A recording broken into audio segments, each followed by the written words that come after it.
बिस्मिल्लाहिर्रहमानिर्रहीम। तीसरी video analytical जो आर्टिफिशियल लैंग्वेज का सिलसिला है। तो क्वेश्चन हमारे सामने, here are some words translated from an artificial language. डाफ्टाफोनी मीन्स एडवाइजमेंट, इमोडाफ्टा मीन्स मिस एडवाइस और इमोलोक्टी मीन्स मिसकंडक्ट। तो इन पे गौर करें तो गोया जो लफ्ज मिस है आखिरी दोनों में रिपीट हुआ है, तो मिस के लिए क्या है इमो, और फिर एडवाइस के लिए क्या होगा डाफ्टा, और कंडक्ट के लिए क्या होगा लोक्टी।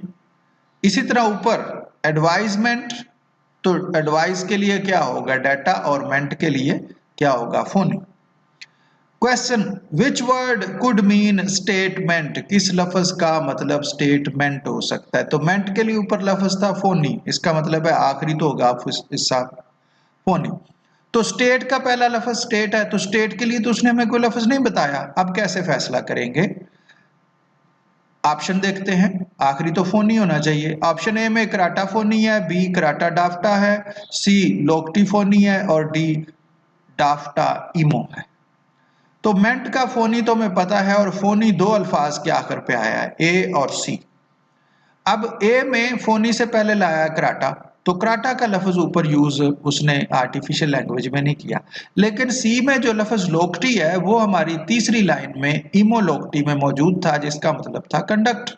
तो इसका मतलब है लोक्टी का मतलब तो कंडक्ट है, स्टेटमेंट नहीं है।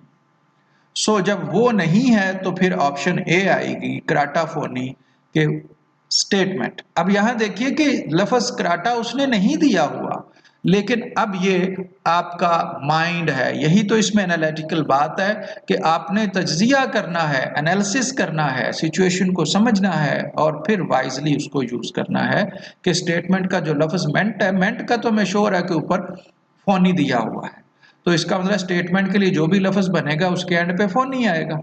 ऑप्शन में फोनी सिर्फ ए और सी के एंड पे आया है।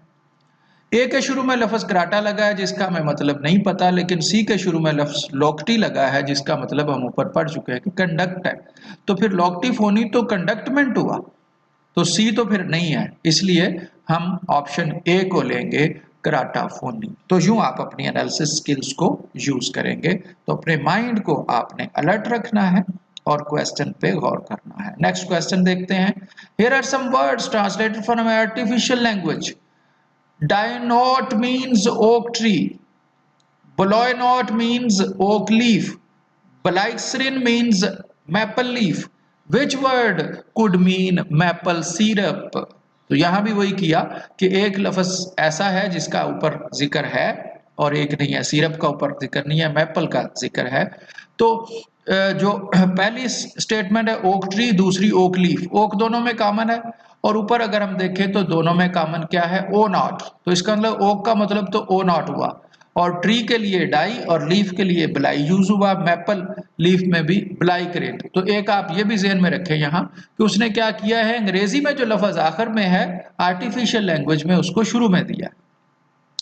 तो मैपल लीफ, तो लीफ का लफ्ज ब्लाई पहले आया है और मैपल का क्रिन बाद में आया। तो जब मैपल सिरप कह रहा है तो यहां भी तरतीब उल्टी होनी है, सिरप का ट्रांसलेशन पहले होना है और मैपल का बाद में होना है। तो मैपल का जो लफ्ज ऊपर है वो क्रिन है, इसका मतलब है जो भी हमारा होगा उसके एंड पे क्या आएगा क्रिन।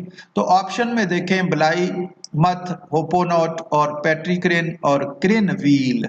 तो चूंकि हमें पता है मैपल सिरप, मैपल का लफ्ज क्रिन बाद में आना है, तो इसलिए क्या होगा ऑप्शन सी दुरुस्त होगा, पेट्रिक्रिन। तो पेट्री का मतलब फिर क्या होगा सिरप। अब क्रिन का लफ्ज डी में भी आया है, लेकिन उसमें पहली बात तो स्टार्ट पे आया है, जबकि ऊपर की ट्रांसलेशन हमें बता रही है कि लफ्ज उल्टी तरतीब में आने हैं। तो दूसरा उसमें व्हील यूज हुआ है, तो व्हील का भी हमें मतलब पता नहीं है। तो यहाँ दोनों ऑप्शन में ही हमें दूसरे दूसरे लफ्ज का मीनिंग ऊपर नहीं दिया हुआ, लेकिन तरतीब की बुनियाद पे, और ये कि मैपल का मतलब क्रिन है और तरतीब जो है मैपल का बाद में आनी है मैपल सिरप में, तो हम इसका आंसर पेट्री क्रिन देंगे। तो वो मजीद मुश्किल करता जा रहा है सवालात को, ताकि आपका जो माइंड है वो ज्यादा यूज हो। अब आप कुछ क्वेश्चंस देखेंगे और उनको आप सॉल्व करके उनके आंसर